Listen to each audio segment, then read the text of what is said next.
Folks, I'm very pleased to welcome the Honorable David Eggen, Minister of Education. Honorable David Eggen was sworn in as the Minister of Education on May 24th, 2015, and I believe last year it was this event that was one of his first formal events. In addition to being a member of Cabinet, Mr. Eggen currently serves on the Economic Policy Committee and Social Policy Committee. Minister Eggen was elected to his third term as a member of the Legislative Assembly for Edmonton-Calder on May 5th, 2015. He previously served as the critic for energy, education, environment, and sustainable resource development. Minister Eggen was educated at the University of Alberta, where he received a Bachelor of Education degree in 1984. He then went to Zimbabwe, where he taught for 3 years. Upon his return to Edmonton, he taught at a number of local schools from 1990 to 2004. The Eggen family has lived and worked in Northwest Edmonton for more than 20 years, so please join me in a warm PSBA welcome for the Honourable Minister David Eggen.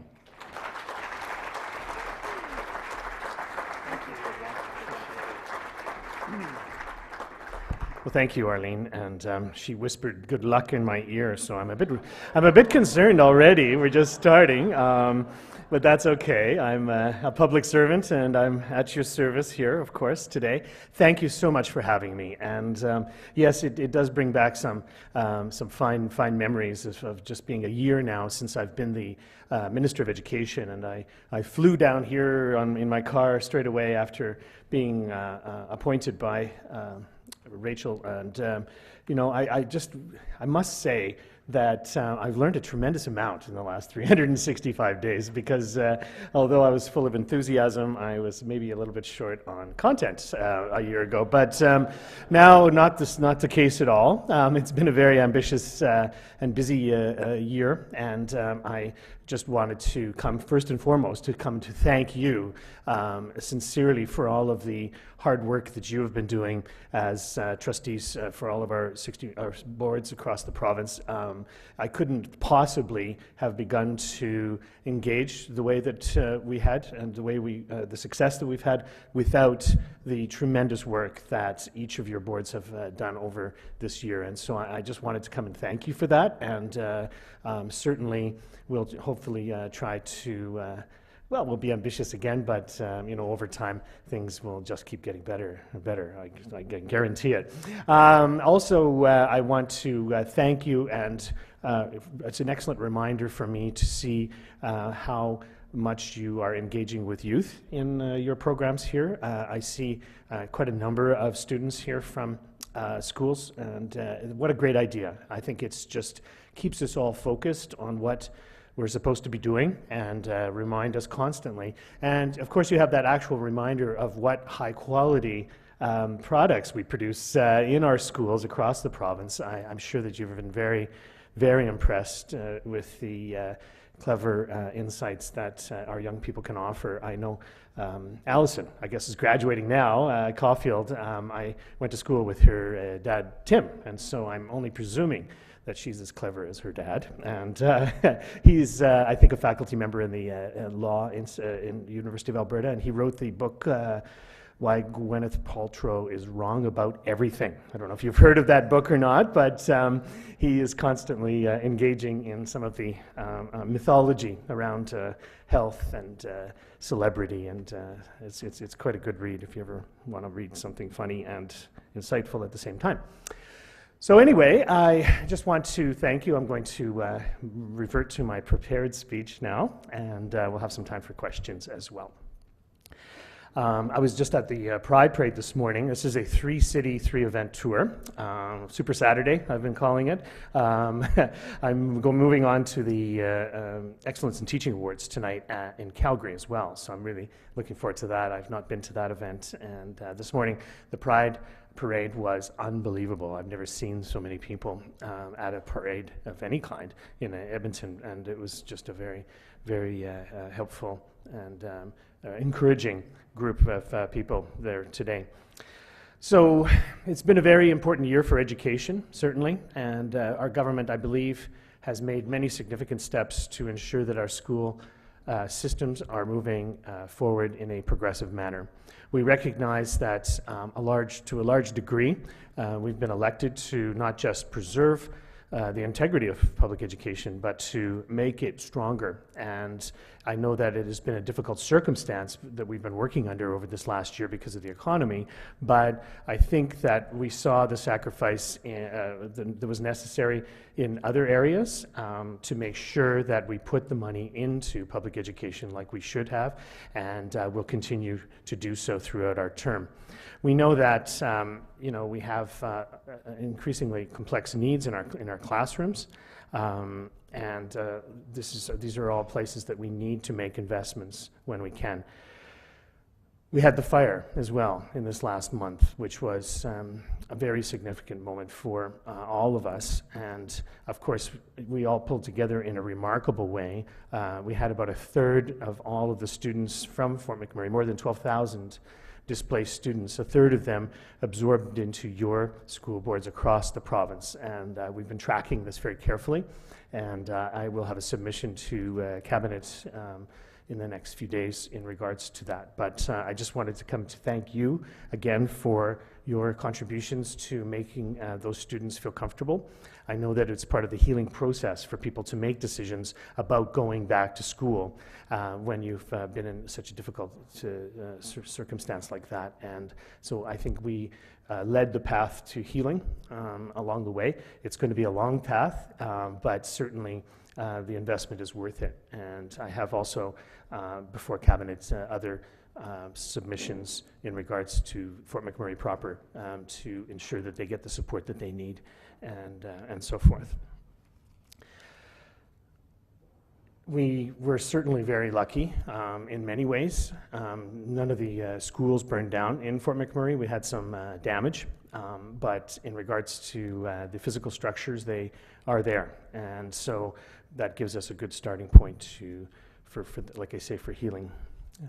So many teachers were quite heroic in that first day, sticking with their students, sometimes for more than a day or several days, being cut off from their own families and keeping with those kids.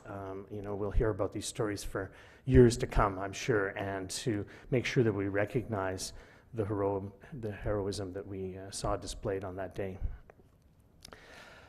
So I've been in regular contact with the trustees responsible for the schools in Fort McMurray, and I know that they are working very hard to get things back on track. They are demonstrating great leadership and significant courage in these challenging times. It's important to know that those trustees, that our government and other 60 school boards around the province stand and support you every step of the way. So that's, I think, something that we can all be proud of, and certainly it's an indication of sometimes, unfortunately, we're getting good at disasters with the flood and so forth and the fire in Slave Lake, but our public service is certainly very professional and remarkable in how they have dealt with Fort McMurray and communicated every step of the way as well. So our efforts to continue supporting education extend, of course, well past Fort McMurray.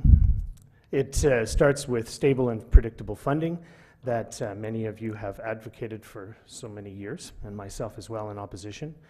And we know that our continued funding for enrollment and the stabilization of our education grants, we believe has allowed boards like yourselves to hire more than 1,100 teachers and to hire and retain more than 1,000 support staff across the province, those jobs that otherwise would have been lost.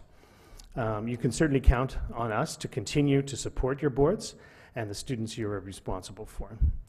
But we also need to continue to discuss the future and how that we ensure that legislation that we rely on in education is responsive to the needs of our boards, our teachers, our students, and our families. As you all probably know by now, of course, yesterday I announced that the School Act will remain in effect for the 2016-17 school year. When it comes to the Education Act, certainly it is very strong, but I found in the last few months that I clearly needed to have more review and consultation on this legislation. I want, first and foremost, to thank those of you who put in so many hours to develop this act, and you should know that your efforts are going to continue to move forward on those specific points of legislation that we require in order to move forward. Our education system has evolved quite a lot since the original Education Act was voted through the legislature in 2012. And so there's some areas that I do want to have more work on, and I want to engage each of you properly to make sure that we get what you need in your schools with this legislation. We need, for example, to ensure that proper programming and support is in place for students and boards before extending the age of access to 21.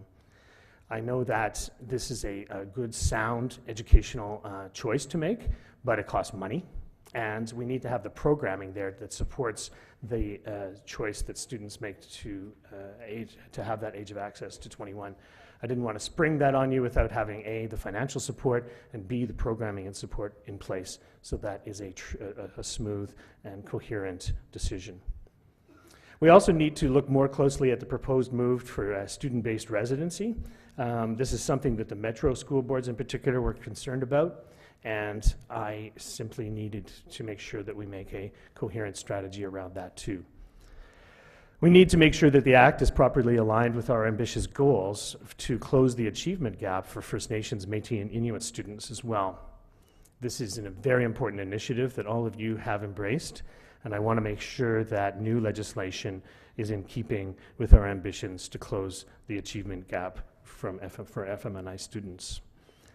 And we probably also need to support and continue to meet the needs of our students, from those attending neighborhood public schools and alternative programs, and those in private schools, charters, and homeschools as well. I know too that some representatives with the PSBAA have expressed specific concerns about the establishment of separate education in Alberta communities, and I pledge that we can continue that discussion on this important provision in the Act as well. I do want to be clear, though, that our government does support Catholic education too, moving forward, and I will be sharing more details in the coming months about the opportunities for further discussion on this generational legislation. In the meantime, we have made major strides to improve education in our province. We have moved forward on policies to support welcoming, caring, and safe schools. And I want to thank each of you here today for the important work in this area, especially when it comes to our support for LGBTQ community. This has been an educational process, and our work continues. I'm very, very proud of the leadership that our trustees have shown in this area. Like I said, I was at the Pride Parade this morning, and I was very inspired to hear the community support for all of the work that we've been doing in schools. Now, I am a student of history, and I know the past is filled with lots of different struggles to improve human rights in our province and around the world. And make no mistake that this fight is ours, and that it will help to define who we are moving forward by the success of how we ensure that we treat everyone with equality, dignity, and respect. Our schools are on the leading edge of this struggle for equality, and we will build greater understanding and acceptance of our students that we can then pass down to future generations. We know too that our schools can only be welcoming, caring, and safe if the actual schools in the communities, they're there when they're needed. So that's why also I am very proud of the efforts that we have made to streamline the capital building process. We now anticipate more than 30 school constructions and modernization projects will be ready for the fall here in the province, and I look forward to joining many of you in opening these fine facilities. All the while, we are already looking at future capital announcements to support our communities.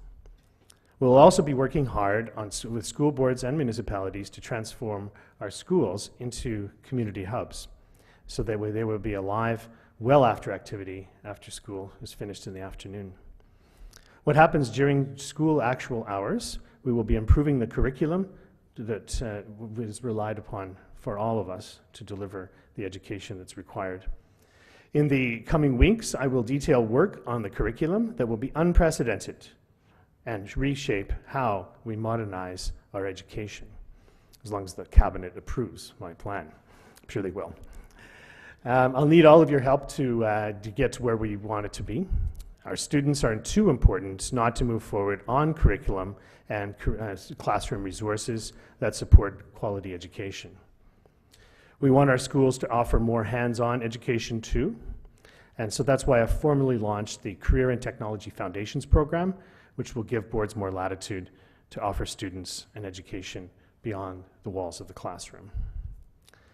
Friends, this is an exciting time for education, and I'm so pleased to be here today to offer you a few words, but also to offer some opportunity for questions.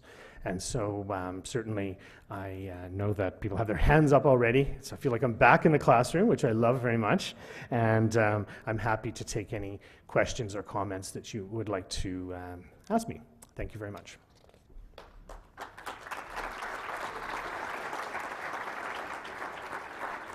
Go ahead. Thank you. I appreciate the work and look forward to the communication regarding curriculum. I'm just wondering, can you give us a hint? Will computer coding, be integrated into our K-12 curriculum? Yes, I would certainly like to have that happen. And in fact, we had communications from 2 other ministries that wanted to push that as well, including economic development. And so they were going down to, I believe, San Francisco and to the Silicon Valley this weekend, and wanted specifically for us to include. And then financial literacy as well is another area that we definitely want to include. So I've put forward quite an ambitious plan in Cabinet to tackle 6 different subjects at once for building curriculum, so that we can interweave different concepts across curriculum, and to make sure that we're strengthening numeracy and literacy in all aspects as well, because we know that we have room for improvement there, right? So yeah, I mean, we'll see the curriculum hopefully plan to move forward. Also, how the First Nations, Métis, and Inuit curriculum introduced? That's right, yes. We have the mandate to build coherent content in all subjects, in all grade levels for FMNI education, so that our focus is not just to reduce the achievement gap, but to make sure that we're all educated on all subjects for FMNI students. So I mean, it's a big deal. You know, I'm really proud of that, and okay, I'm going to try to put as many questions in as possible. Yes? Good afternoon, Minister Eggen. Diane McCauley from Red Republic. Welcome. Thank you for stating in your address that you support school boards.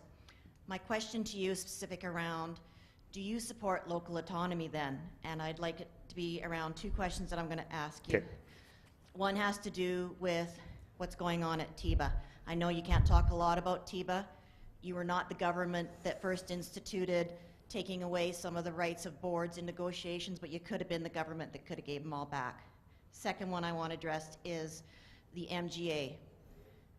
Yes. There is going to be there are some things that are in the MGA that are once again taking away rights of locally elected trustees in regards to where schools are and what's best for students. So I'd love your answer to those 2 questions around local autonomy and where you feel. Thank you. And certainly, as I've expressed over this last year, and I think I've expressed through my actions over this last year, that I am at every step of the way defending the autonomy and the democratically elected boards to which you serve. And you saw it with, for example, the LGBTQ policy, right? Instead of me just handing down something from Edmonton, we had people organically building that themselves, and it worked. I think it wasn't easy, but it was that extra effort was worth it. In regards to the negotiating, TIBA, and there'll be an announcement on the local and central bargaining tables in the next few days.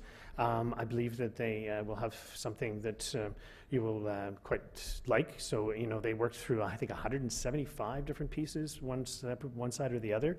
And certainly, you know, there's lots of local bargaining and lots of local decisions to be made in that regard. And, you know, when it came to salary, having the funder at the table, I think, is probably a good idea, right? And so I certainly think that it'll help us to control our costs and to have some degree of uniformity for the profession. In regards to the MGA, it will be introduced in this session, and then we will consult and work through it over the summer with lots and lots of interaction with all of you. And so Minister Larrivee has assured me, I mean, I'm an advocate for your autonomy. I am at the table, I am at the cabinet table, and through each of these processes. And I believe that the MGA, we can come to a way by which we talk more with the municipalities and the municipal districts, but as equal partners. So that's my perspective that I deal every day in regards to school boards. And, you know, I think so far, so good, right? I feel like I have made those commitments and followed through. But you can watch me very carefully, and when I stray from that, you can just, like, you can be all over me, you know. That's like right. say. The proof is in the pudding. Yeah, and we will see absolutely. what You can happens. just, you're all over me. You got it, yeah. Yes. Minister Eggen, Barb Johnson, Wetaskiwin Regional Public Schools. We've worked very long and hard to get our First Nations, Métis, and Inuit acronym correct, and normally we say First Nations, Métis, and Inuit. It is not FMNI. Yes, okay, good. Yeah, no, I said it. Thank you. No worries. Gotcha. No more acronyms. You know, there's so many acronyms, sometimes I dream about them. And I get mixed up and thank you. Yes. Mr. Eggen, that's more like a nightmare than a dream. Yeah. Don Zach, Palliser Regional Schools. First a comment and then a question. Comment that I have is that as Public School Boards Association, we believe in choice for parents. Absolutely. One of those choices we believe in is homeschooling and home education. However, I have some concerns, and I think our board and many of the people here have concerns about the way it's being delivered in some instances. Some private schools are getting into the homeschooling business as a profit business. We have one school in our area with 40 students in the building and between 800 and 1,000 students that are on homeschooling. And it's not Alberta curriculum. They're using things like the ACE curriculum, ABECA, Christian Light, that's L-I-G-H-T, not the L-I-T-E. The concern that I have in the comment is that I'd like to ensure that the accountability and the supervision of these programs is enhanced through your department. Appreciate that. Absolutely. Point taken. I'm very concerned about how some people have structured this in certain areas, and I'm definitely watching it. I mean, if you have rules but you don't enforce them, it's like, you know, Highway 2 without any cops, right? And I think that is what I need to start to do, right, is to really lay down, because a lot, I mean, I'm responsible for these kids still, ultimately, and, you know, it really does annoy me where, you know, people have set up, in some instances, some shell organizations that they attach themselves to. I mean, all of the homeschoolers that you're responsible for, you provide comprehensive and responsibility for those, and anything less than that, I think compromises the integrity of our school system. So yes, I am definitely on it. I'm quite annoyed, and I know that some of these guys are a little bit worried because they know that what's going to happen next, basically. And it's because those...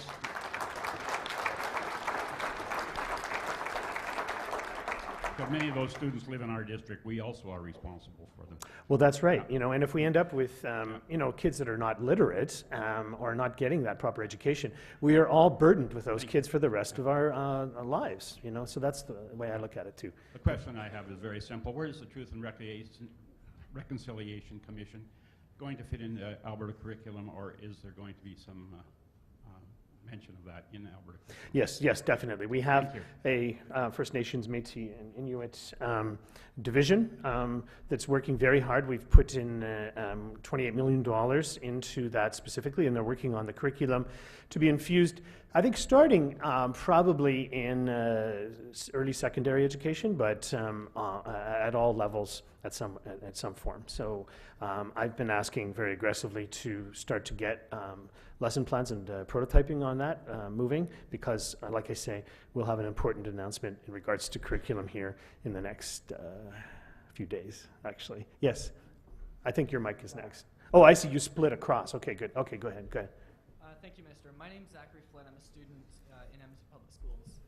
What's your stance on integrating mental health education into the health curriculum so that we can start introducing these coping skills and these life skills to our students so that they are better able to deal with the stress that comes with school, work, and life later on? A good question. Well, thank you. I appreciate that. And again, with the new curriculum, we will focus in on mental health specifically, and for the higher grades, but I think for all grade levels as well. I'm working with the health ministry as well, that did a mental health review that we will struggle to pay for over the next year, but I want to work with them together. And the first area of concern, it's kind of like triage, is in regards to addictions, which of course are usually a manifestation of stress and mental health problems. We also want to make sure that we are investing in specific high school curriculum and counseling. Counselors as an option for you to, or encouraging that as an option to repopulate our counseling capacity in schools.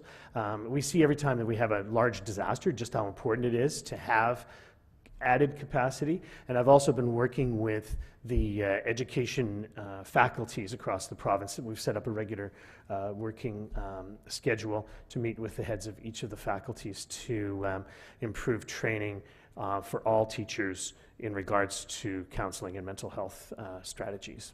So that's kind of the start I'm at. But you know, I need all the sound advice I can get, quite frankly. So if you would be willing to give us a hand on that, I would be very grateful. Which school do you go to? East Glen. Oh, East Glen. Nice. Yeah, awesome. Thank you. Thank you. Yes, sir. I'm Kent Butt. I'm also from Edmonton Public. This is again about the curriculum. Yes. Teaching computing to every child, it would be like teaching brain surgery to every student, without teaching any of the underlying medical practices first. The current computing curriculum does not teach computer security, computer privacy, for example, does not teach about Tor servers, and like that. So would you put those into the curriculum without requiring computing science, the coding itself, for every student? Because some students just hate that stuff because it is Yeah. it is Yeah, a highly technical skill. I mean, I can't say until you know, it comes out in the wash, but I really wasn't in favor of the way BC approached it. They made it, I think they're going to make coding mandatory for all students. And, you know, I think your idea of computer literacy in the broadest possible way would serve us the most. I mean, you know, what better, more practical training could we have than, you know, people being able to navigate apps and using the full extent of their smartphones and all of these things, right? I mean, these elements of our lives are changing the most rapidly, and computer security, the interaction between mobile devices and you know, using those for banking and so forth, that would be much more practical. You're right, absolutely. And again, I could certainly use any clever interaction in regards to how we develop these curriculums, and certainly we will have a much more aggressive youth engagement strategy to help build the curriculum as well, because you just went through the curriculum, and so who better to ask than a fine young man than you, right? Thank you. Thank you, and I like hearing about that curriculum. Yes. Hello, Minister Eggen. My name is Chloe Kameni. I'm actually from Ontario. I'm a student trustee there from part of the Halton Catholic District School Board. Nice. So I was just wondering, where do you see student trustees in the future, and how do you see them fitting at the board table and with trustees? Well, I think it's very important. I mean, the initiative I saw generated from Edmonton Public. It was the first place I saw it happening. And then also, coincidentally, City Hall, they had a student youth engagement process. Again, to defer to the autonomy of each of my democratically elected boards, I want people to make choices around that. I think it's important for me not to make decrees from Edmonton very much. Sometimes I have to, but you know, I think that's the way to go. And so, I mean, some boards have had student engagement with someone sitting at the trustee table. I don't know if that's what you do in Ontario. Yeah. Yeah. And I think that it's certainly useful, but I wouldn't demand that from my boards. I'm trying to set up a much more aggressive youth engagement strategy in general for myself, and I sort of envision it as a regional piece, so that when I visit the regions, as a matter of course, I visit the student engagement body, however that might be structured. That's kind of what I'm thinking about. But again, if you have anything clever of how you've done it in Ontario, I would be honored. Yeah. Sometimes in Alberta we get sensitive about copying Ontario, but I think in this case we can probably do it for this one. Yes, go ahead. Good afternoon, Mr. Minister. My name's Dana McIntosh from Peace Wapiti Public School Division. Yes. And a while back you had asked all boards to submit policies on our safe and caring learning Yes. environment. Yeah. And I'm wondering if you have a time frame in terms of when we might have some feedback or what we can expect. Yes, absolutely. The boards, everybody submitted, and all the private schools submitted too, and even independent private schools that we don't even give money to, they submitted too, so it was great.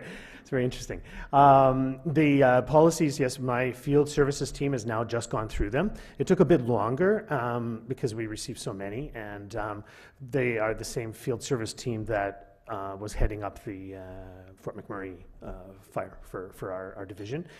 So I'm now going to, we're going to look through them ourselves as well, and if there's any adjustments that need to be made. I mean, let me tell you that people did a really good job, right? I think that the policies were very coherent, they were thoughtful, they sort of went not just on the letter of the law, but with a spirit of that safe and caring schools in the broadest possible way. And so I was kind of so far so good, right? I'm just working through them now to read through and make sure there's not some hot spots. We have to have because I mean you're responsible for those policies, and so I just want to make sure that they're good. But yeah, thank you for doing that. If I could just be clear on that, will we be hearing back or? Yes. Okay. Absolutely. Yeah, you'll be hearing from us shortly. Okay, Absolutely. Thank you I'm trying to burn through the really short questions. Just Go a ahead. really short question then. Yeah. You've mentioned the creation of a new student engagement strategy in the Yes. ministry. How are students involved in the planning and the creation of this strategy? Yeah, good question. Yeah, I'm just starting to get it going now. So we will use students right from the beginning. So maybe I'll just deputize you to help me out. Okay. I mean, yeah, it has to be relevant, and it just God bless the last government. They would have a meeting once a year. Everybody would come to Edmonton. I would like to make it so that I go out to the places and you have a more sort of regional structure, right? And so that that's about all I've got so far, really. So, Well, thank you. That does sound really encouraging, and I do encourage you to continue to work with students. Working from the beginning, I think, is really important in creating something that's sustainable for everyone. I totally agree. Yes, go ahead. Oh. Sherry Cooper, Chinook Side School Division. Oh, okay, yeah, I'm just trying to get the people that are at the mics, and then I'm going to shut her down. Yeah, sure, absolutely. Go ahead. Yes. Yeah. Hi, It's Bill. nice to be told to sit down and then stand up again. That's great. Sorry. Bill Christie from Red Deer Public. Thank you, Mr. Minister. Just clarification on a previous question and your response. Yeah. With the Municipal Government Act, you reaffirmed autonomy and support for local autonomy of Yes. school boards. But in that act, there's especially one provision of the design and layout of schools, and that is in there for municipalities Yep. and the placement on the school site. Now, placement on the school site, yes, partnership, but how the building looks, I think you're getting into our local autonomy part. When is the act going to have third and final reading? You mentioned about taking our thoughts forward. Yeah. Is it too late? I don't think so. I will certainly look into that, and it will be coming back in the fall session, I believe. Like, we're not debating it now. We'll just have a few more days of this session. So it was just introduced so that we could take it out and shop it over the summer. That was the idea. So I will certainly endeavor to look into that specific section, and then the general degree to which it's being consulted during the summer. So yes, point taken. Thank you very much. Yes, sir. Jeff Thompson from Fort McMurray Public. Thank you, Mr. Minister. I just wanted to get up here. I don't have a question. I just want to publicly thank you for the support that Fort McMurray Public received from your department and from yourself through the crisis that we've had over the last month or so. And I wanted to say that publicly here to you today to say thank you. Thank you. you. Very No much. worries. Yeah. Thanks, Jeff. No, we're not done. Okay, we're not done yet. Okay, by any means. I have something more for that's like we talked about in my office. Remember when we closed the windows and. Okay, good. One more, and then I got to go. Yeah. Thanks. Sherry Cooper with Chinook Edge School Division, and I know that colleagues in this room have asked you this question, so it's not new, but No. I'm looking for your response on the carbon levy Yes. and the impact that that's going to have on school budgets and the insidiousness of everything that school boards have to purchase. Those suppliers are going to have that carbon tax as well, and so it's going to impact our budgets in a big way, and at the heart of it is still that taking from Peter to pay Paul. So you're giving us money to run our divisions, and we're giving you money back under the label of a carbon levy. So yeah, no, we will watch it very carefully and work with you every step of the way. And the idea, on a basic principle, this is why I was waiting. I was hoping this question would come up. Is the basic, yeah, for sure. The basic principle is that we educate ourselves and our students around building a more diverse economy and to build a more diverse energy delivery system. And so the starting point from doing that is our schools, of course. And we can do that in a productive and organic and educative way that is demonstrable to not just our kids, but to the general public as well. And so we will work to make sure we monitor that money at every step of the way, and to make sure, of course, there's two things that happen with this, right? We have the investment back into our public institutions to increase energy efficiency and the education opportunities that come around with that. And of course, the actual investment in those energy efficiencies that reduce the cost of those things that we produce energy for. So we will be with you every step of the way to make sure that it is not onerous to your budgets, but it's a starting place where, in regards to the climate change strategy, the starting place is our school. So I need all of you to understand that in some way, that it's an educative process. And of course, we are in the education business. And we will make sure that it is not an onerous burden that interferes with your smooth delivery of fine public education right across this province. Quite frankly, it will be a way by which you can enhance the education that you so finely and deservedly produce for all of our kids. So that's my pledge to you. We will make sure that it works over time. It won't be an easy thing, but the rewards will be great. I know they will. We'll have an opportunity to help to work to diversify the economy, to work with different energy systems, and to increase energy efficiency and put the money back. So, so that's the approach that we're taking. So thank you so much for that question. I appreciate it. thank you. Thank you. So thank you, Minister Eggen, for joining us this afternoon and entertaining questions. Of course, you know that our association is always interested in working with you in your government, and certainly around the Education Act and continuing our development of our great student voice in this province. So thank you again. Have fun tonight. Kindly appreciated. And we look forward to you joining us again. I bet. Thank you. Yeah. See you.